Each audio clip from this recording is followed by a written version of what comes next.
Well, it's a dangerous fight. Yeah. Because Joshua's going to try to make an example out of him, for sure. And will. I mean, Anthony Joshua's one of the biggest one-punch KO artists ever. Yes. I mean, he's a one-punch night guy. Yeah. Wade, if Jake Paul gets knocked out, will his career be over? Buddy, his life may be over if he gets knocked out by AJ, because that dude put Francis Ngannou flat on his back, and I had never seen Francis Ngannou hurt before. Again, I don't think this is a proper. I don't think that I would ever consider having a debate about whether Anthony Joshua versus Jake Paul is a proper fight between two bona fide champions. I think Jake Paul is someone that's creating a lot of opportunity for himself and using sport as the anchor for it. And will I watch it? No. And do I value it? No. Joe Rogan cautions that by even thinking about a fight with Anthony Joshua, Jake Paul is entering very risky terrain. Joshua is one of the strongest boxers of our period and an Olympic gold medalist, Rogan emphasizes. He thinks Joshua would try to use Jake as an example, so he wouldn't call out elite champions for financial gain. According to Rogan, the level differential is so great that Jake might suffer a terrible end to the bout. If you beat Anthony Joshua, good Lord.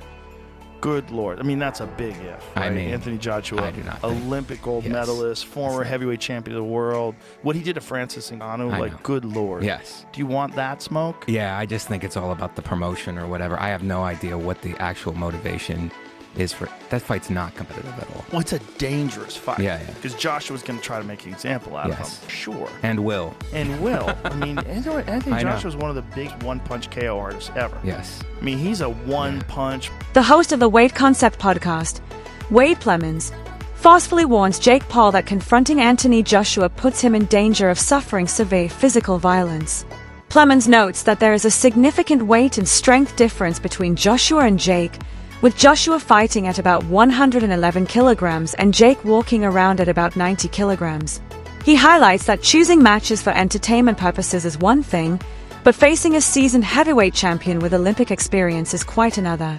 After all, Anthony Joshua won a gold medal at the Olympics. Plemons maintains that Jake might never fully recover if Joshua knocks him out, claiming that this is more than just a mismatch and might have a profound impact on Jake's life. He feels that Jake is unaware of the true risk he is facing because of his desire to fight for money. Making this fight, one, yes, that's the former heavyweight champ.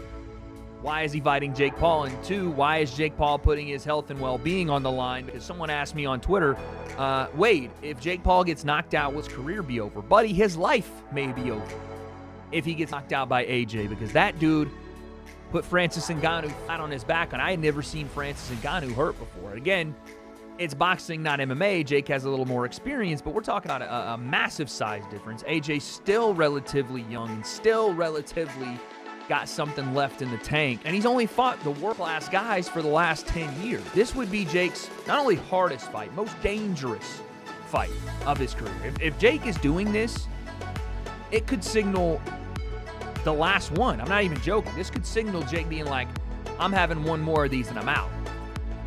Because where do you go from Anthony Joshua?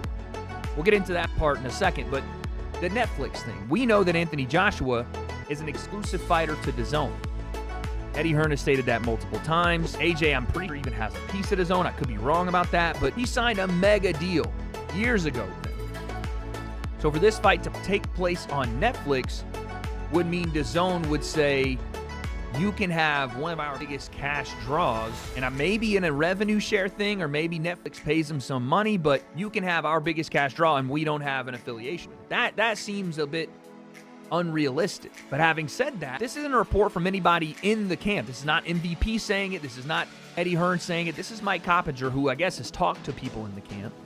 But an independent source saying that they are finalizing a deal. Not that they're in talks. They are finalizing a deal. So this, again, we're talking 1 yard line, first and goal.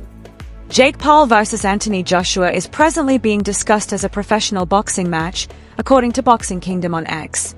This will adhere to proper Queensberry regulations and not be an exhibition.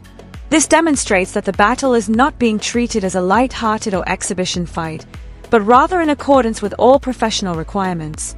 If the fight were to be decided, it would feature official referees, scoring, and conventional professional procedures, emphasizing the serious risks and high stakes for both fighters. The boxing world is abuzz with news that Anthony Joshua versus Jake Paul is set for December. However, Joshua's longtime promoter Eddie Hearn refers to the discussion as premature information. According to Hearn, a lot of the reporting is just speculative and no formal contracts have been signed.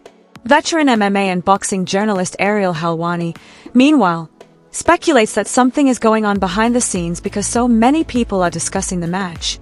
According to Helwani, when rumors get this much traction, they frequently allude to an actual event, either near the end of this year or the beginning of the next.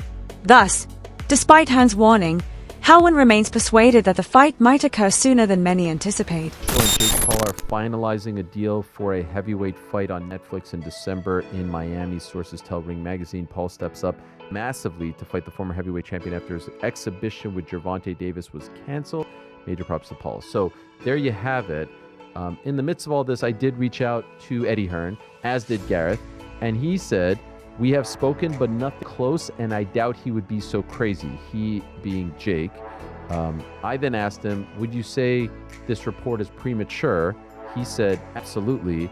And then I said, "Can I attribute this to you?" And he said, "Yes." And so what do we make of this, guys? Do we think there's smoke to this fire? PT, what do you think? You think this is something that could actually happen? This would be within the next month, right? This would be sometime between now and probably December 19th or so, in that time frame. What do you think?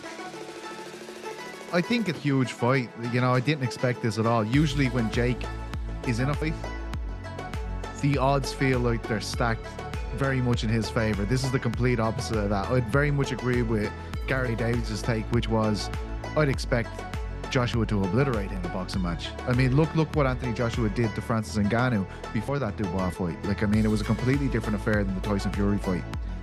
I think, having heard Eddie Hearn's update and having looked at that tweet again, it feels like boxing's equivalent to the old in the works reporting that we used to see in MMA and off, right? Like when we weren't quite sure, maybe one side had verified that this fight is happening, but you can't get the other side to commit, and it's in the works. It's a huge fight. The one thing I will say is, why would you want that out there? Why would the Ring report this? Why would someone give them that information if it wasn't going to happen? Now, because everything else pales in comparison to this, as far as I'm concerned. Every other fight that they had perspective or potential, I don't think it's as big as Anthony Joshua. So I don't know. This isn't a ring fight, right? This isn't a ring fight. Anthony Joshua is tied to DAZN. Anthony Joshua has a relationship with Turkey Sheikh in Riyadh season. The ring is... Leon Edwards' response to the persistent reports regarding a possible battle between Jake Paul and Anthony Joshua was shared by MMA Fighting on X. Edwards stated that the bout must be manipulated or something if AJ doesn't defeat him in 1 or 2 rounds. His remark draws attention to the two fighters' stark differences in experience, strength, and technique. Edwards suggests that any lengthy fight would be unexpected and that Joshua's domination is predicted. The response from a prominent UFC welterweight champion highlights how dangerous and serious the bout would be, as well as how many people mistrust Jake Paul's capacity to handle Joshua's strength. You've seen this fight's in the works, Anthony Joshua versus Jake Paul. As a Brit, how do you evaluate? I've just seen that. Someone just told me about that.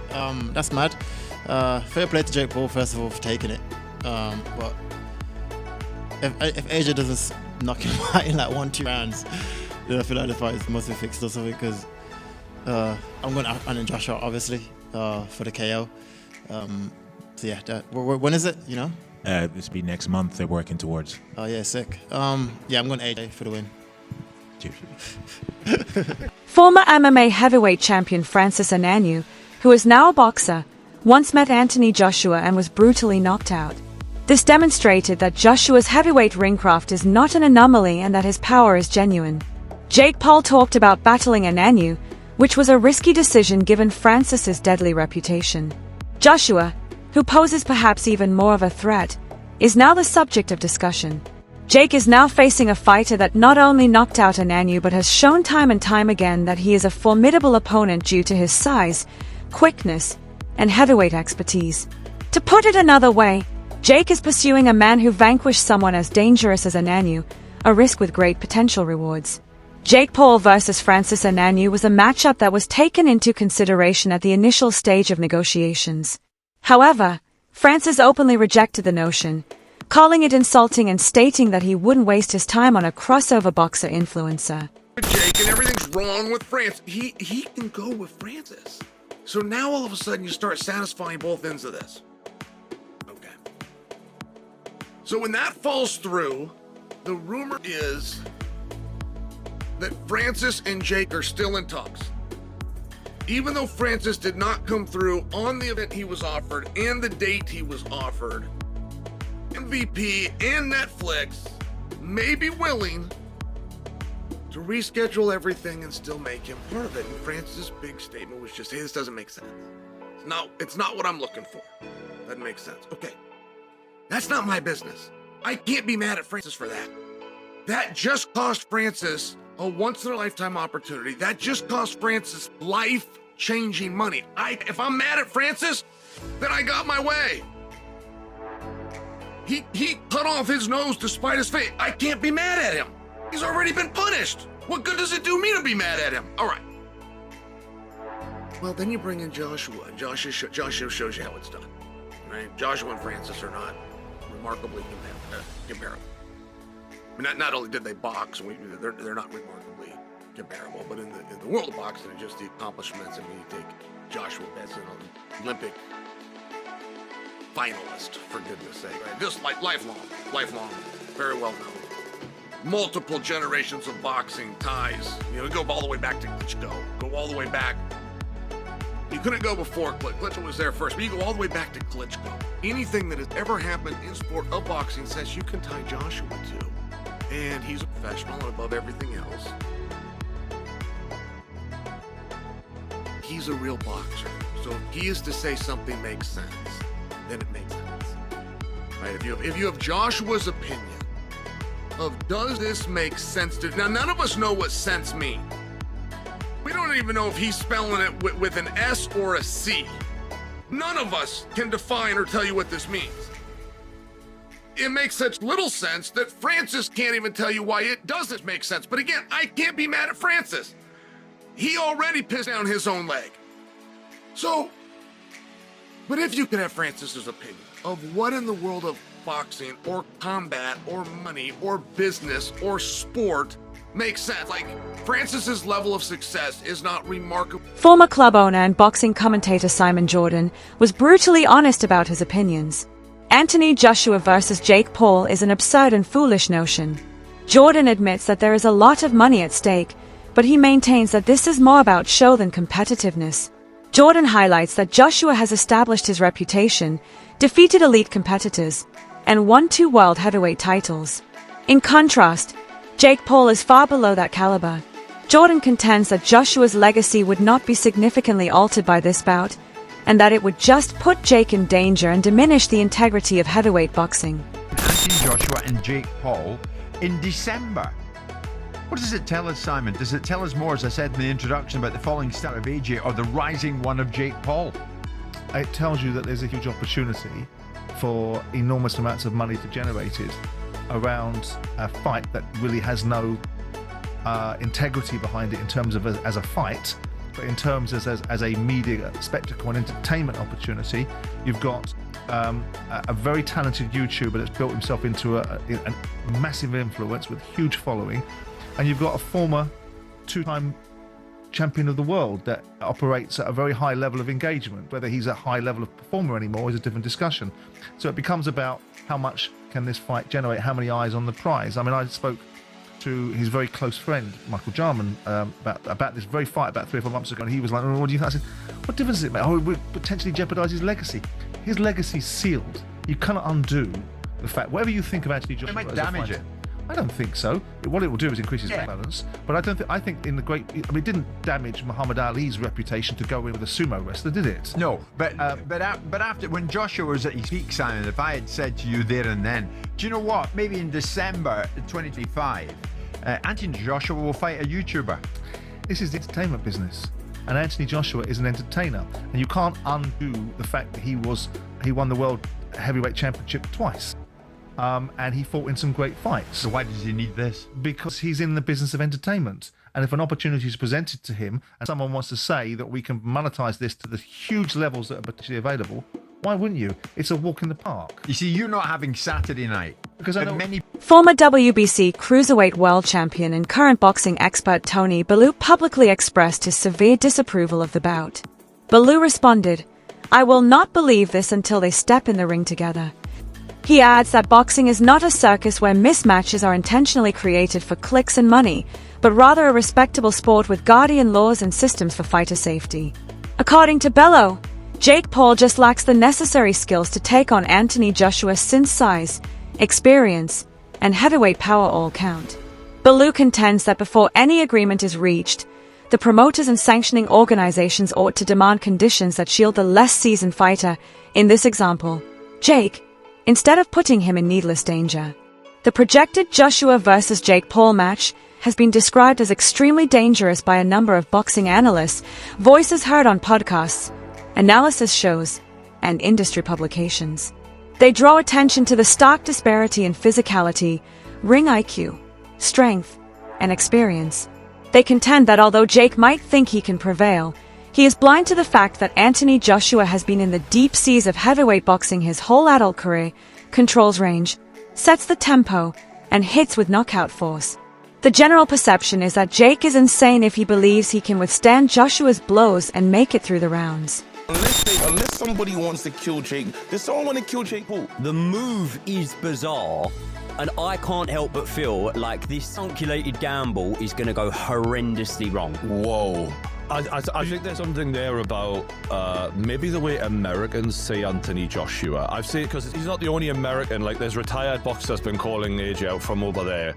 Like, I don't think that they realize, because of what AJ was like when he performed in America against Andy Ruiz, and just generally since then, you know, he's lost a couple. I think they massively underestimate him, and I also think part of it is just Jake Paul thinking, what's the big fucking name I can do? What's the biggest event? What's one that I actually, delusionally in my opinion, think that he's got a chance of just landing a big shot on him, and he just doesn't rate AJ's chin, and it's like, yeah, but like Daniel Dubois, it's not the same, is it? What does this do to Anthony Joshua's legacy just by even taking this fight? Lawrence, you've known him for a lot of years.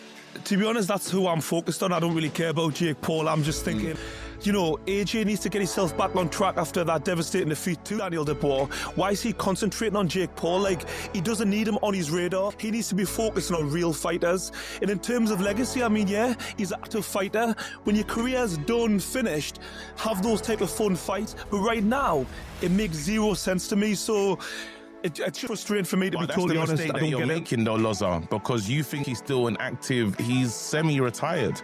This is the movement of someone that is on his way out of the game, and you can't turn down that type of money, especially on the night's work that it's going to be. This is like he's already got generational wealth, but you can imagine how big this is going to be. And it's Netflix, guys. Netflix. It's massive. Like, so that even I remember Eddie Hearn talking about it, and it seemed like he really wanted that fight, and it's really gutted. Strict protection clauses must be in place if Anthony Joshua and Jake Paul fight. Against the advice of many, analysts recommend wearing larger gloves, limiting the number of rounds, enforcing weight-related regulations, possibly even helmets, or giving Joshua a disability. Joshua is more stronger and weighs around 20 kilograms more. This is a mismatch without modification, according to basic matchmaking logic. To make the involvement less detrimental to Jake, the terms need to be changed. Even so, there is still a considerable risk. Although no battle is totally safe, there is an exceptionally high degree of danger in this situation. Many experts think that the only acceptable course of action is to postpone the bout until Joshua has a clear motivation outside of spectacle and Jake has more experience. Position with Tank to actually fighting Anthony Joshua, you know, depending on the terms, because here's the thing, Jake Paul started boxing late, so Joshua, to me, this would be a very dangerous fight. So I do got to look at the terms, meaning, are they going 3-minute rounds? Is it a 6-rounder? Is it a 10-rounder? Is it a 12 championship round they're going to make up a belt? Like, what are the terms for this fight? Because Joshua is 6'6", brolic, an Olympic gold medalist. So that's biting off a lot. So for me, I got to first see the fight actually come into fruition, not just like, oh, reports because Ring has previously reported Virgil Ortiz and Jerron Boots Ennis verbally agreed and the deal is expected to be signed. And it gets clicks and people get hyped up, people get excited. That concludes the video for today. Keep an eye out. Until the next.